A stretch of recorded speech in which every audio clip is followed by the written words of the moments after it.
వి gold trusted gold buyers తాకట్టులో ఉన్న బంగారాన్ని విడిపించి ఈ రోజు ఉన్న మార్కెట్ ధరకే కొనబడును. మరిన్ని వివరాలకు సంప్రదించండి 77107720. నమస్తే, వెల్కమ్ టు ఆర్టీవీ. జర్నలిస్ట్ స్వేచ్ఛ ఆత్మహత్యకు కారణాలేంటి, పూర్ణచందర్ పెట్టిన లేఖలో అండ్ ఇంకా స్వేచ్ఛ వాళ్ళ పేరెంట్స్ పాప మాట్లాడుతున్న వాటిలో వాస్తవాలేంటి మాట్లాడదాం. ఈరోజు మనతో పాటు human rights social activist Krishnakumari గారు ఉన్నారు. మేడం నమస్తే. నమస్తే మేడం, ముందుగా స్వేచ్ఛ ఆత్మహత్య చేసుకున్నారు అని తెలిసిన తర్వాత అందరూ కూడా షాక్ అయ్యారు. ఎందుకంటే ఇండిపెండెంట్ ఉమెన్గా ఎన్ని ఇయర్స్ జర్నలిస్ట్ ఫీల్డ్లో ఉండి తనకంటూ ఒక ప్రత్యేక గుర్తింపు తెచ్చుకొని ఉన్నటువంటి, అంటే ఎంతోమందికి ఇన్స్పిరేషన్గా కూడా ఉన్న స్వేచ్ఛ ఇటువంటి నిర్ణయం తీసుకున్నారా అనేది చాలామందికి డౌట్.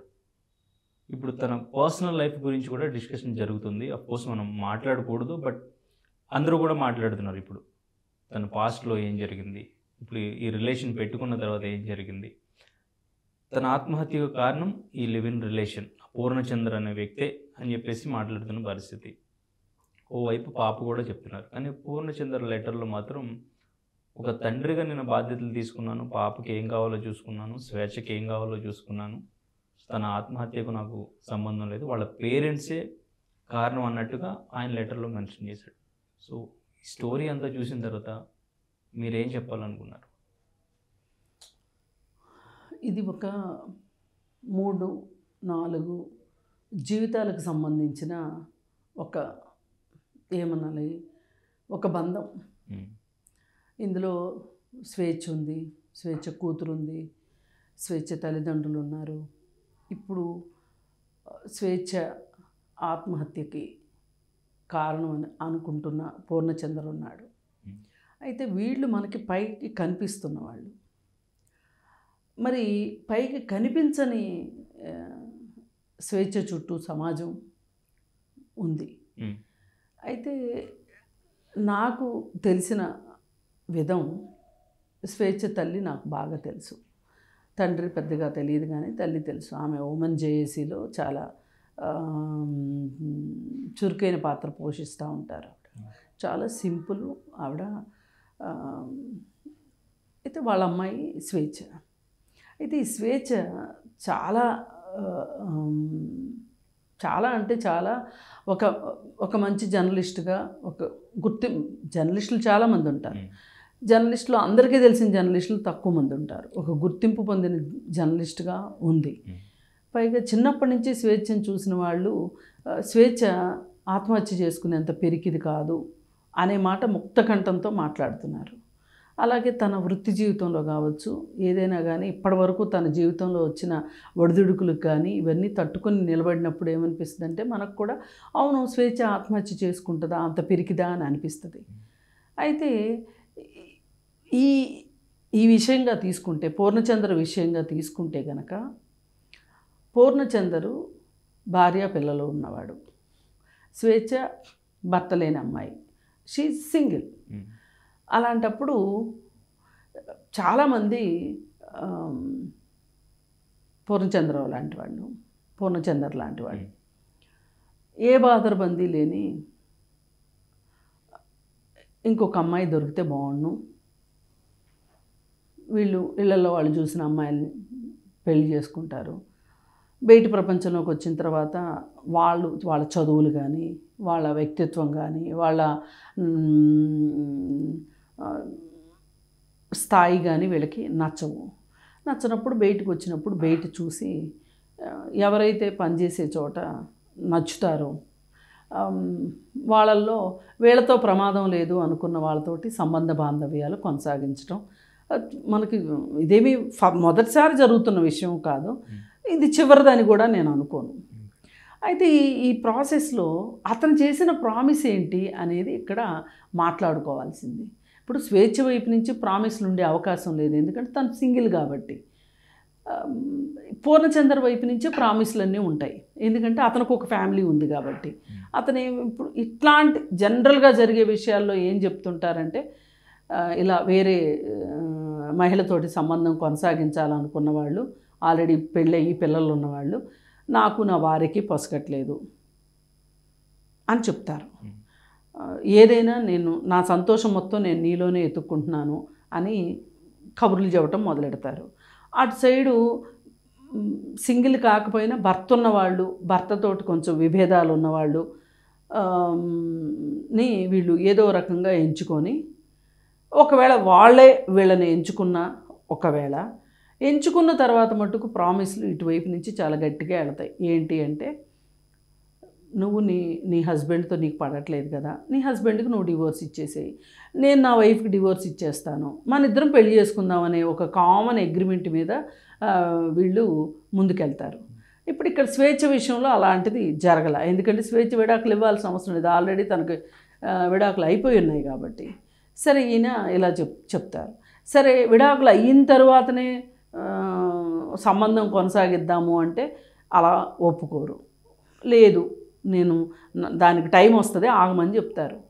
ఎప్పటికప్పుడు దాటేస్తూ ముందుకు తీసుకెళ్ళి ఏ పాయింట్ దగ్గర వీళ్ళు నో చెప్పటం మొదలెడతారంటే, ఇక వీళ్ళతోటి బంధం పెనవేసుకుని పోయింది, ఇంక వీళ్ళు వెళ్ళరు ఈ బంధంలో నుంచి అనేంతవరకు వీళ్ళు అటువైపు నుంచి అబద్ధాలు చెప్తూనే ఉంటారు.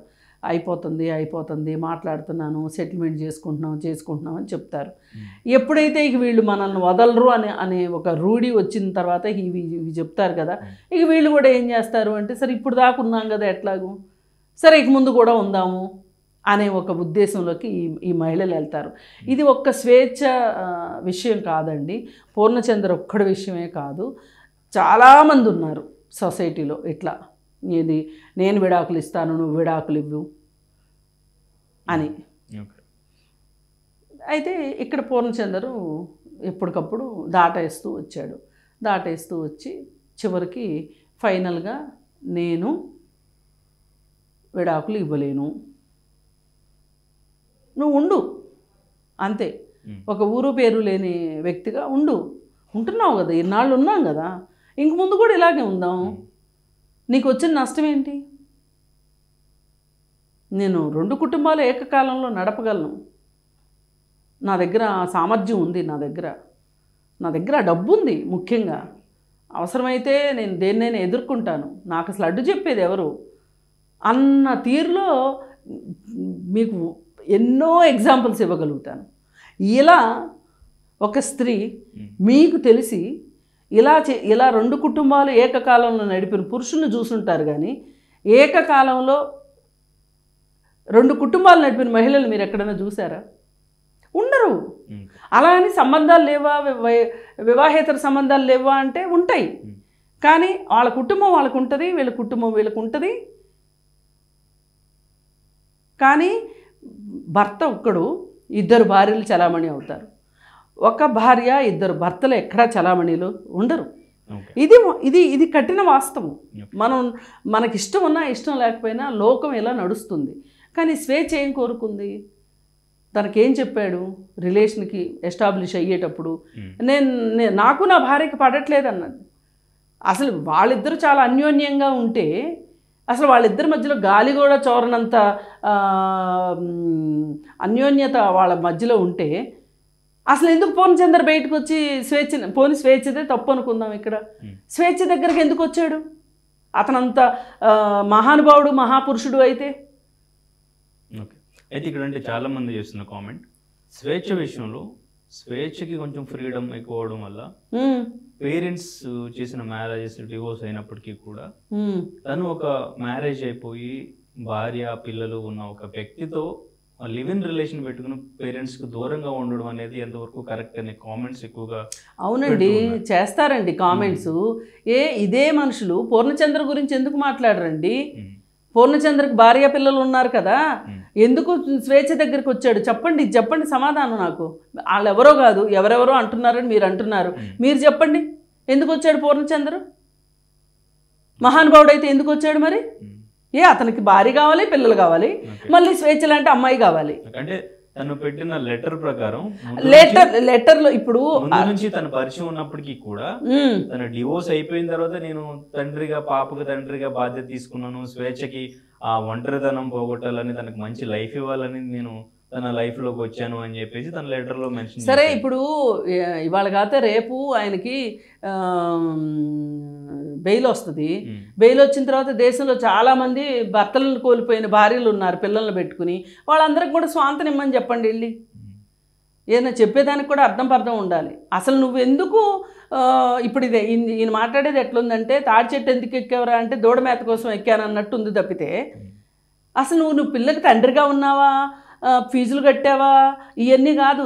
ఆ పిల్లకి ఫీజులు కట్టుకోలేదా? స్వేచ్ఛకి జీతం లేదా? ఏమి తక్కువ స్వేచ్ఛకి? నువ్వు ఫీజులు కట్టానని గొప్పలు చెప్పుకుంటున్నావేంటి? నాకు అర్థం కాదు. అసలు నువ్వెందుకు నీ భార్య బిడ్డల దగ్గర నుంచి నువ్వెందుకు పక్కకు వచ్చావు చెప్పు. వాళ్ళతో నువ్వు ఫాదర్గా చలామణి అవుతున్నావు, భర్తగా చలామణి అవుతున్నావు కదా నీ కుటుంబం దగ్గర. అక్కడి నుంచి నువ్వు ఎందుకు బయటకు వచ్చావు చెప్పు. ఇది ఎవరు మాట్లాడరు. ఈ సొసైటీలో ఈ డబుల్ స్టాండర్డ్స్ వల్లే ఈ సమస్యలు వస్తున్నాయి. అసలు ఈ డబుల్ స్టాండర్డ్స్ని క్వశ్చన్ చేయాల్సిందే. ఎందుకు వస్తున్నారండి? మగవాళ్ళు ఎందుకు వస్తున్నారు? వాళ్ళ కుటుంబాలను వదిలిపెట్టి. ఆడవాళ్ళు చెడ్డవాళ్ళే. ఇప్పుడు ఈ మధ్యకాలంలో భర్తలను చంపేస్తున్నారు. ఇలా అంటే ఆడవాళ్ళే అట్రాక్ట్ చేస్తారు మగవాళ్ళని అనే.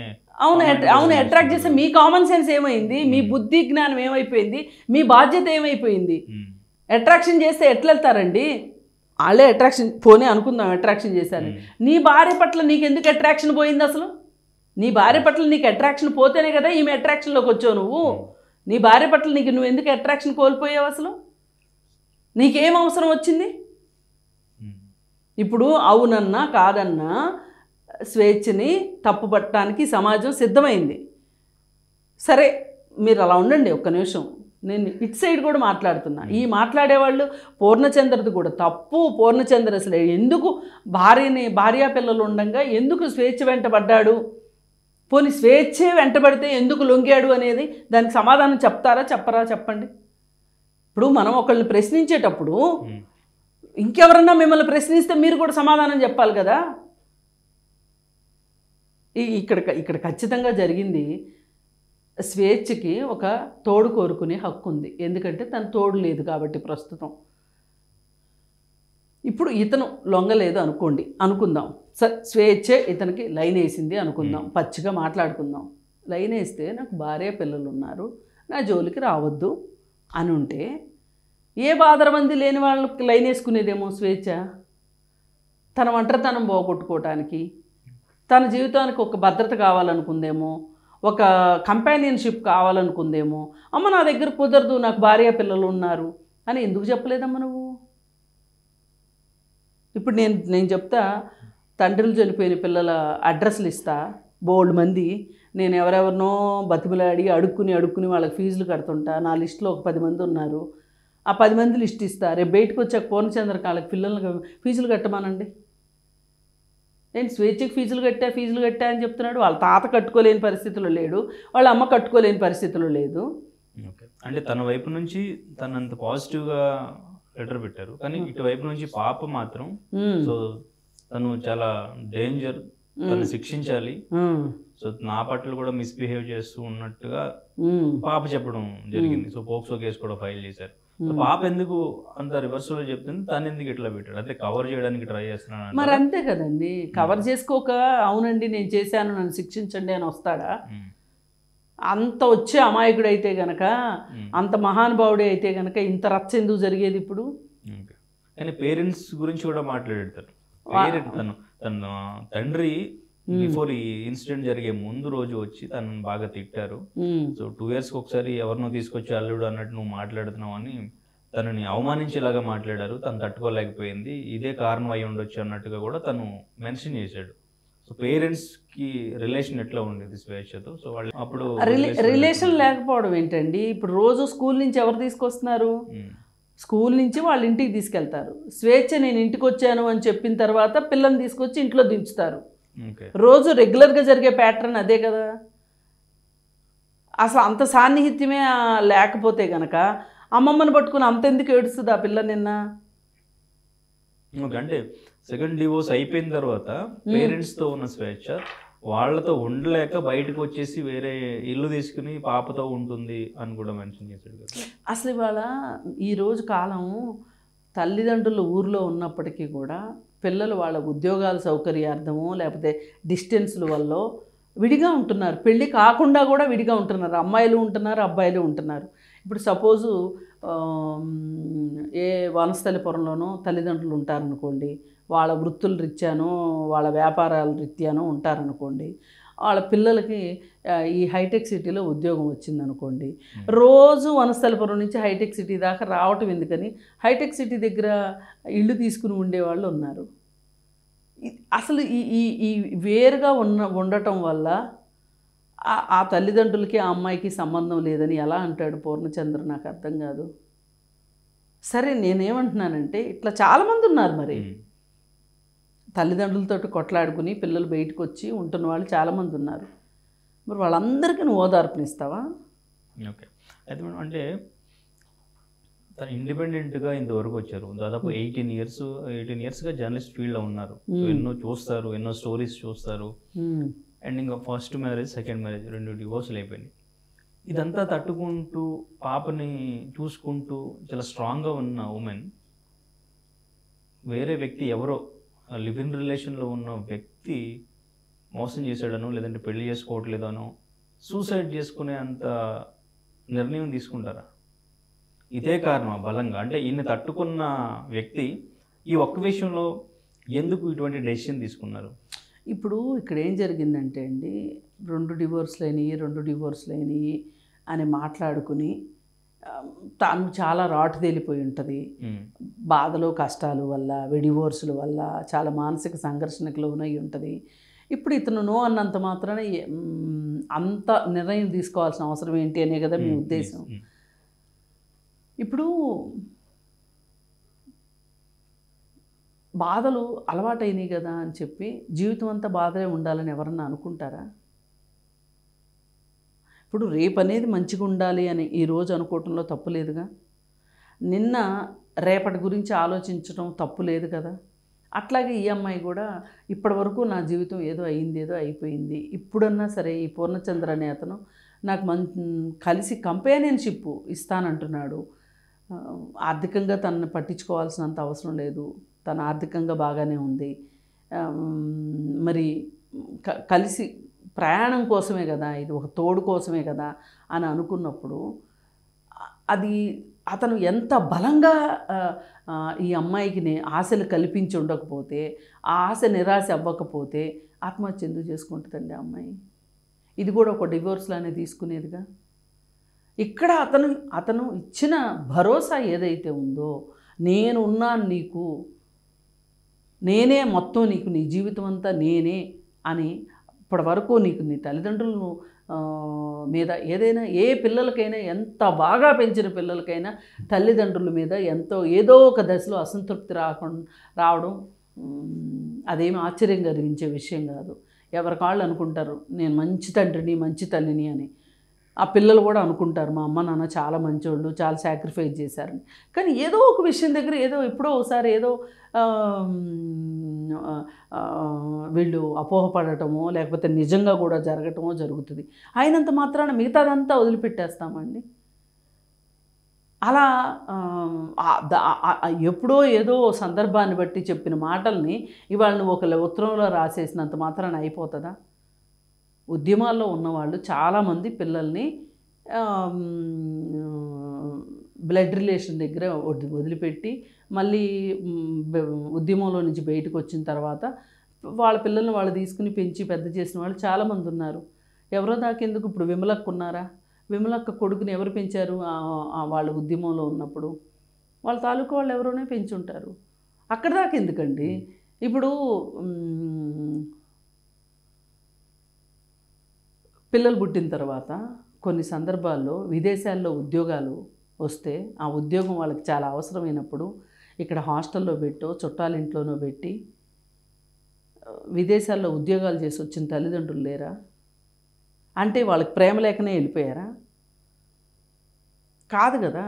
నిన్నేమి ఏ అనాథాశ్రమంలో చేర్పించలేదు కదా అమ్మాయిని. వాళ్ళు అన్నా వదిన దగ్గరే కదా, ఆమె అన్న వదిన దగ్గరే కదా పెట్టింది. అది ఏదో ఇప్పుడు నువ్వు పెద్ద భూతత్వంలో చేసి చూపించాలని చూస్తున్నావు తప్పితే, అంటే ఈ మాటలతోటి తన తప్పు నుంచి తను బయటపడాలి అని చూస్తున్నాడు, తను ఎస్కేప్ అవ్వాలని చూస్తున్నాడు తప్పితే ఈ పూర్ణచంద్రకి ఎస్కేప్ అవ్వటం అలవాటు. ఎలా అంటే నా భార్యకి నేను విడాకులు ఇచ్చేస్తాను, మా ఇద్దరికి పడట్లేదు, పొసగట్లేదు, నేను నిన్ను పెళ్లి చేసుకుంటాను అని చెప్పి అక్కడి నుంచి ఎస్కేప్ అయ్యి ఇక్కడికి వచ్చాడు. ఇక్కడ అక్కడ కుదరట్లేదు కాబట్టి ఈ అమ్మాయికి ఒక క్లారిటీ ఇచ్చేసేసి, లేదు నేను ఆ అమ్మాయిని నేను విడాకులు ఇవ్వలేకపోతున్నాను, నిన్ను జీవితాంతం నీతోనే ఉంటాను నేను, కానీ పెళ్లి మాత్రం చేసుకోలేను, ప్రపంచానికి చాటి చెప్పలేను అని మాట్లాడితే ఏం స్వేచ్ఛ ఏమన్నా వ్యక్తిత్వం లేని అమ్మాయా? నేను ఎందుకు అలా అతనికి నేను దొంగచాటుగా ఎందుకు బతకాలి అనుకుంది. ఆ విషయంలో గట్టిగా మాట్లాడింది. నువ్వు ఇచ్చిన మాట ఏంటి, నీ మాట మీద నువ్వు ఎందుకు నిలబడట్లేదు అని క్వశ్చన్ చేసింది. ఆ క్వశ్చన్ చేయటానికి తట్టుకోలేకపోయాడు అతను. వాచ్మెన్ కూడా చెప్తున్నాడు కదా చాలా గొడవలు అయ్యాయని. వాచ్మెన్కి ఏం అవసరం? వాచ్మెన్ ఎందుకు చెప్తాడు గొడవలు అవుతున్నాయని? వీళ్ళు గొడవలు పడుతున్న మాట వాస్తవం. ఇప్పుడు వాళ్ళ నాన్న కూడా చెప్తున్నారు కదా, ఫోన్ చేసింది, మా ఇద్దరికి గొడవ అవుతుంది రా అని చెప్పింది. అందుకని ఏంటంటే మళ్ళీ చెప్తున్నా, పూర్ణచందరు తను దీని నుంచి బయటికి రావటం కోసం అతనికి ఎస్కేపిజం అనే ఒక మెకానిజం అలవాటైపోయింది. దీన్ని పూచిగా చూపించి తను ఎస్కేప్ అవ్వాలని చూస్తున్నాడు. దీన్ని ఎట్టి పరిస్థితి ఒకసారి అయితే తెలంగాణ సాయుధ పోరాటం జరిగే సందర్భంలో అజ్ఞాతంలో ఉన్నప్పుడు నేను ఈరోజే ఒక పోరాట యోధురాలు చనిపోతే ఆ మీటింగ్కి వెళ్ళేసి వస్తున్నా. ఇప్పుడు ఒక ఆవిడకి అక్కడ బాబు పుట్టాడు. అయితే పోలీసులు వెతుకుతున్నారు వీళ్ళ కోసం. ఇప్పుడు నక్సలైట్ల గురించి ఎలా వెతుకుతున్నారో అట్లా వెతుకుతూ ఉన్నారు. పిల్లాడు ఏడుపు వినిపిస్తే ఆచూకీ దొరికిపోద్ది కదా. అందుకని పార్టీ వాళ్ళు ఏమి నిర్ణయం చేశారంటే, నువ్వు ఈ బిడ్డను తీసుకుని నువ్వు వెళ్ళిపో అని చెప్పారు. ఆ ఏర్పాట్లు చేస్తామని చెప్పారు. లేదు నేను ఈ ఉద్యమాన్ని వదిలిపెట్టను, వెళ్ళను అంది. అట్లయితే నీ బిడ్డనన్నా సాక్రిఫైస్ చేయాలి, బిడ్డను ఎవరికో ఒకరికి ఇచ్చేయాల్సిందే అంటే వాళ్ళు ఉన్న ఒక కోయ గ్రామంలో ఆ గ్రామంలో ఉన్న ఒకరికి ఆ బిడ్డను అప్పగించి వాళ్ళు ఉద్యమంలోకి వెళ్ళిపోయారు. వాళ్ళ పనులు వాళ్ళు చేసుకుంటా ఉన్నారు. సరే, ఇంకా ఆ పోరాటం ఆగిపోయిన తర్వాత వెళ్ళి వాళ్ళని పలానా వాళ్ళు ఎవరికి ఇచ్చారో వాళ్ళకి తెలుసు, వెళ్ళి అడిగితే వాళ్ళు మేమేమో అన్నారు. ఆ తల్లి ఆ కడుపు కోతతోటి నా బిడ్డ నాకు దక్కలేదే అనే ఒక బాధతోటి ఆమె ఈ మధ్య ఒక 4-5 సంవత్సరాల క్రితం కమలమ్మ గారు అని చెప్పి చనిపోయారు. ఆవిడ మంచి కళాకారిణి, పాటలు పాడేది ఆవిడ. ఒక త్యాగం అండి అది. త్యాగాలు ఇప్పుడు అది ఒక త్యాగం. దాన్ని స్వేచ్ఛ సమస్యగా తీసుకుందా, స్వేచ్ఛ చెప్పిన దాన్ని ఇతను గోరంతలు కొండంతలు చేసి చెప్తున్నాడా అనేది వేరే విషయం. ఇవి పరిపాటిగా జరుగుతూ ఉంటాయి. అది నేను ఇందాక చెప్పలా, ఉపాధి కోసం తల్లిదండ్రి ఇద్దరు వెళ్ళి పిల్లల్ని హాస్టల్లో పెట్టి వెళ్ళిన వాళ్ళు ఎంతమంది లేరండి? అమ్మమ్మల దగ్గర, తాతయ్యల దగ్గర, ఎవరి దగ్గర పిల్లల్ని పెంపకానికి పెట్టి వెళ్ళిన వాళ్ళు లేరా?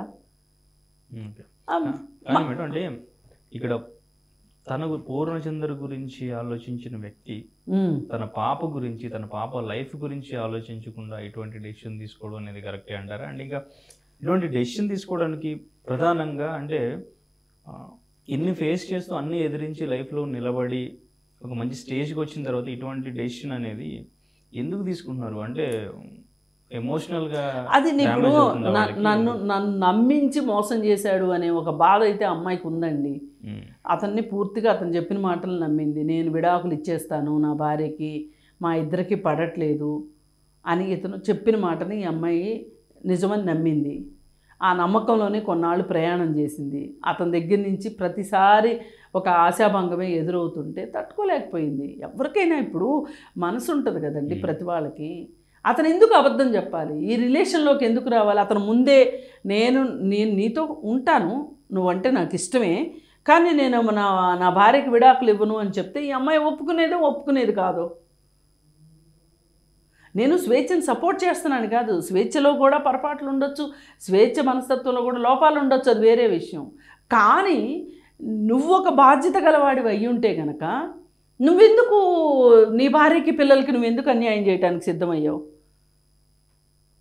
ఇప్పుడు వీళ్ళకి కూడా అర్థం కావాల్సింది ఏంటంటే స్వేచ్ఛ కాదు, స్వేచ్ఛ లాంటి స్థితిలో ఉన్న ఏ అమ్మాయికైనా అర్థం కావాల్సింది అసలు తన సొంత భార్యని పిల్లలకే అన్యాయం చేస్తే చెయ్యాలనుకునేవాడు మనకి చెయ్యడని గ్యారంటీ ఏంటి అనే ఒక ఆలోచన కూడా కావాలి ఇక్కడ. ఈ లివ్ ఇన్ రిలేషన్స్లో చాలామందికి అర్థం కావాల్సిన విషయాలు ఉన్నాయి ఇక్కడ, అర్థం చేసుకోవాలి. ఒక్కవేళ ఈ దీనిలో నిర్ణయం కొంచెం ఇటు అటుగా వచ్చినా కానీ అదేదో ఓటమిలాగా తీసుకొని అదేదో రెండో వాళ్ళ గెలుపుగా ఫీల్ అయ్యి మనస్తాపానికి చెందటము, కుంగిపోవటము, కుంగుబాటుకు గురవ్వటము, ఇలా బలవన్మరణాలకు పాల్పడటము కరెక్ట్ కాదు. ఎందుకంటే నెక్స్ట్ వాళ్ళకు బాధ్యత ఉంది కదా, ఆ బాధ్యత కోసమైనా బతికుండాలి. కానీ బాధ్యతను కూడా మరిచిపోయి ఈ నిర్ణయం తీసుకునేంతగా అతని నిర్ణయం ఈ అమ్మాయిని బాధించింది అంటే మనం దాని గురించి ఆలోచించాలా అక్కర్లేదా? ఆలోచించాలి కదా. ఇప్పుడు కొంతమంది సినిమా పెద్దలు ఉన్నారు, కొంతమంది డబ్బులున్న బడాబాబులు ఉన్నారు, కొంతమంది రాజకీయ నాయకులు ఉన్నారు. వీళ్ళందరూకి ఇదే పని కదా. కొంతమందికి ఇలా చేస్తున్న వాళ్ళకి భార్య ఉంటుంది, పిల్లలు ఉంటారు, కానీ వీళ్ళకి ఇంకో సంసారం కావాలి. ఇది మళ్ళీ ఎక్కడ చెప్పడానికి లేదు, మళ్ళీ అక్కడ పిల్లలు ఉంటారు. ఇలా ఉన్న రాజకీయ నాయకులు చాలామంది ఉన్నారండి ఈరోజు, సినిమా యాక్టర్లు ఉన్నారు. వాళ్ళు ఎవరిని అడగరు ఎందుకు? స్వేచ్ఛనే ఎందుకు అడుగుతున్నారు? అందుకని వాళ్ళు చేశారు కాబట్టి స్వేచ్ఛ చేయటం కరెక్ట్ అను ఇవన్నీ నేను ఒక జడ్జిమెంట్ పాయింట్లో మాట్లాడట్లేదు ఇక్కడ. ఇక్కడ ఒకటే పూర్ణ వీళ్ళు కూడా నమ్మడం కరెక్ట్ కదా. ఇప్పుడు ఫ్యామిలీ ఉన్న పర్సన్ ఆల్రెడీ మీకు ప్రామిస్ చేస్తున్నాడు అంటే అది ఫేక్ ప్రామిస్ అని వీళ్ళు ముందు నుంచి అంటే అటువంటి రిలేషన్లోకి వెళ్ళడం అనే ఆలోచన కూడా కరెక్ట్ కాదు. ఏదైనా నువ్వు అక్కడ విడాకులు తీసుకున్న తర్వాతనే మన రిలేషన్ మొదలవుతుంది. ఇష్టం ఉంటే అట్లా అట్టి పెట్టుకో అనే విధంలో అమ్మాయిలు ఉండాలి. ఆ మాత్రం దృఢ ఆ మాట చెప్పగలిగే ధైర్యం ఉండాలి. అలా ఉంటేనే వీళ్ళు పడతారు. ఇప్పుడు అడుదిరిగి ఇడిదిరిగి ఎవరు నష్టపోయారు చెప్పండి? ఇక్కడ 4 రోజులు కేసులు ఎదుర్కొంటాడు, బయటకు వస్తాడు, అతను కొన్న డబ్బులకి అతను మేనేజ్ చేసుకుంటాడు, కోర్టులు మేనేజ్ చేసుకుంటాడు, ఏదైనా మేనేజ్ చేసుకోవాలి, డబ్బుతో ఏదైనా జరుగుతుంది. కానీ ఇక్కడ ఈ తల్లిదండ్రులకి కూతురు దొరుకుతుందా? ఆ పిల్లకి తల్లి దొరుకుతుందా? ఎవరు నష్టపోయారు ఇక్కడ? ఇప్పుడు ఇంత నష్టం జరిగిన తర్వాత కూడా ఇప్పుడు సొసైటీ నుంచి వస్తున్న ప్రశ్నలు నేను అంటున్నా, ఈ సొసైటీనే అడుగుతున్నా నేను. మీరు అడుగుతున్న ప్రశ్నలు సమంజసమే, కరెక్టే. కానీ ఈ ప్రశ్నలు స్వేచ్ఛను మాత్రమే కాదు, ఇలా మీ చుట్టూ ఉన్న ఎవరినైనా అడిగి చూడండి, ఇలా చేస్తున్న వాళ్ళని అడిగి చూడండి, మగవాళ్ళని అడిగి చూడండి, ఆడవాళ్ళనే కాదు. ఇప్పుడు ఒక నిర్ణయం తీసుకొని ఒక నిర్ణయం ప్రకారం నిర్ణయాధికారం కావచ్చు, ఆస్తి కలిగి ఉండటం కావచ్చు, సమాజంలో వ్యవస్థలు మేనేజ్ చేయగలిగి ఉండటం కావచ్చు, ఏదైనా చేయగలిగిన అవకాశం ఒక పురుషుడికి ఉంటుందా, ఒక మహిళకు ఉంటుందా చెప్పండి? ఇప్పుడు చూడండి, సొసైటీ నుంచి వస్తున్న ప్రశ్నలు స్త్రీకే వేస్తున్నారు కానీ పురుషుడికి వేయట్లేదు. అతనికి ఎక్కువ శక్తి సామర్థ్యాలు ఉంటాయి ఈ విషయంలో. అందుకోసమే నేను అనేది ఏంటంటే, తప్పు ఎవరిది, తప్పు ఎంత ఉంది అని నేను ఇక్కడ ఒక త్రాసు పెట్టుకుని కూర్చోలే. కాకపోతే సమాజం నుంచి వస్తున్న ప్రశ్నలకి మీరు ఒకసారి డైరెక్షన్ మార్చి చూడండి, మీకు చాలా అర్థమవుతాయి. ఎందుకు డైరెక్షన్ ఎప్పుడు ఆడవాళ్ళ మీదే పెడతారు? ఎందుకు డైరెక్షన్ మీరు మగవాళ్ళ తిప్పి చూడండి, ఒక చూపాటు కూడా వెయ్యండి. ఎందుకు మీరు అగ్నిసాక్షిగా పెళ్లి చేసుకున్న భార్యలు ఉన్నారు కదా, పిల్లలు ఉన్నారు కదా, మీకెందుకు ఈ పక్క చూపులు ఎందుకు అని అడిగి చూడండి. ఎంత మాట ఇచ్చి ఎంత నమ్మక ద్రోహం చేయకపోతే తన ప్రాణం తీసుకోవడానికి సిద్ధపడుతుంది. ఒకవేళ మాకైతే ఈ రోజుకి మాకు నమ్మకం లేదు, అది హత్య అని నమ్ముతున్నాము. కాదు అంటే అది వేరే విషయము. హత్య కావచ్చు, కాకపోవచ్చు, ఆత్మహత్య అయినా కావచ్చు. కానీ ఆత్మహత్యకి దారితీసే పరిస్థితులు కల్పించింది ఎవరు? ఇప్పుడు ఈ దొంగ తప్పుకుంటానికి స్వేచ్ఛ తల్లిదండ్రుల మీద, వాళ్ళ మీద అబాండాలు వేసేసేసి, రాళ్ళు వేసేసి తను తప్పుకుందామని చూస్తున్నాడు. ఇప్పుడు స్వేచ్ఛ కూతురు ఇస్తుంది, అడుగుతుంది, నాకు ఇలాంటి ఇబ్బంది వచ్చింది అతనితోటి అని. ఇది చాలా సర్వసాధారణం. ఇది ఇలాంటి స్టెప్ ఫాదర్స్ దగ్గర నుంచి లైంగిక వేధింపులు ఆడపిల్లలకి ఉన్నాయి అనేది ఇప్పటికి ఎన్నో నిరూపితమైనవి. కాబట్టి ఇది కూడా జరిగి ఉండొచ్చు. జరగలేదని ఎలా అనుకుంటాం? అసలు కొన్ని సందర్భాల్లో కన్న తండ్రే పిల్లల పట్ల లైంగిక వేధింపులకు పాల్పడుతుంటే ఇలాంటి ఒక తల్లి స్నేహితుడు పాల్పడలేదని అంటే ఎట్లా అనుకుంటాం? ఇప్పుడంటే మీరే చెప్తున్నారు, ఒక 2-3 రోజులు కేసులు ఫేస్ చేస్తాడు, తర్వాత ఇన్ఫ్లుయెన్స్ చేసి బయటకు వచ్చేస్తారని. మరి ఇప్పుడు ఏం జరుగుతుంది అంటారు? చూడండి, ఇక్కడ లీగల్గా వెళ్ళడానికి కూడా లివ్ ఇన్ రిలేషన్లో ఇప్పుడు రిలేషన్ పెట్టుకునే వాళ్ళకి లీగల్గా వెళ్ళడానికి కూడా ఏం ఉండదు అక్కడ. సో మ్యారేజ్ అయితే సో వాళ్ళకి ఒక మ్యారేజ్కి సంబంధించిన ప్రూఫ్స్ ఉంటాయి. సో వీళ్ళ రిలేషన్ సంబంధించి కాదు లివ్ ఇన్ రిలేషన్కి కూడా డొమెస్టిక్ వైలెన్స్ ఉంటుంది. లివ్ ఇన్ రిలేషన్కి కూడా చట్టాల్లో అవకాశం ఉంది. లివ్ ఇన్ రిలేషన్లో కూడా 498 పెట్టచ్చు. లివ్ ఇన్ రిలేషన్లో కూడా వీళ్ళకి పిల్లలు వస్తే పిల్లలకి ఆస్తి హక్కు వస్తుంది. అవన్నీ ఇప్పుడు ఇక్కడ ప్రస్తుతం లేవండి. ఉన్నది ఏంటి అంటే అసలు పూర్ణచందర్ ఈ అమ్మాయి జీవితంలోకి ఎందుకు వచ్చాడు? ఒకవేళ స్వేచ్ఛ ఈ అబ్బాయి పూర్ణచందర్ జీవితంలోకి వస్తే మరి పూర్ణచందర్ ఎందుకు నాకు భార్య నాకు పిల్లలు ఉన్నారు, నా జోలికి రావద్దు అని ఎందుకు చెప్పలేదు అనేది ప్రశ్న. అందుకని ఇక్కడ అతను ఏదో ఈజీగా ఎస్కేప్ అయిపోదాము, ఎస్కేపింగ్ మెకానిజమ్స్ వాడుకుందాము అంటే కుదరదు.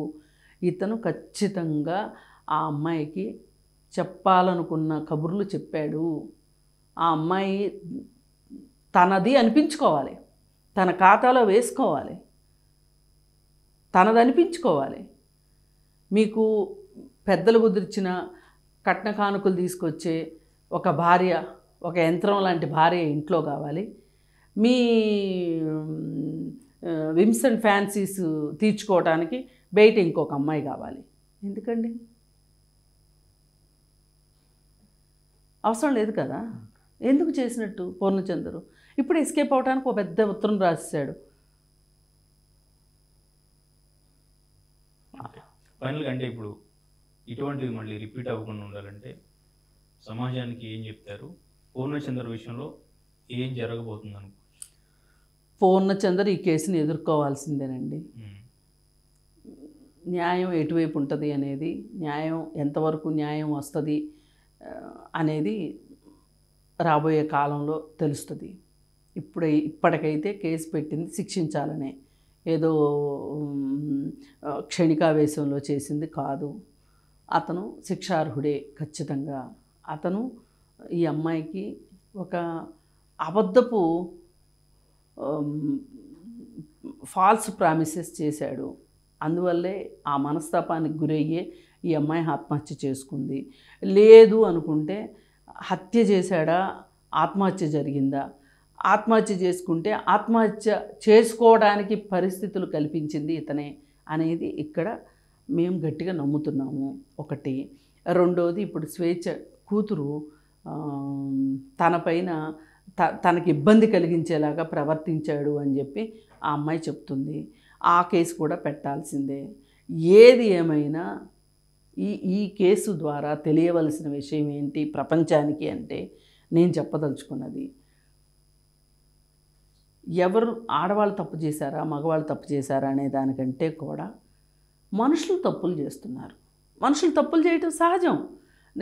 తప్పులు చేయని మనుషులు ఎవరు ఉండరు. మీరు చేస్తారు, నేను చేస్తా. కానీ మన తప్పులు సరిదిద్దుకోగలిగే తప్పులు అయి ఉండాలి. ఇంకొకరు మన తప్పుల వల్ల మనకి నష్టం జరుగుతుందా, పక్క వాళ్ళకి నష్టం జరుగుతుందా అని ఆలోచించుకోగలగాలి.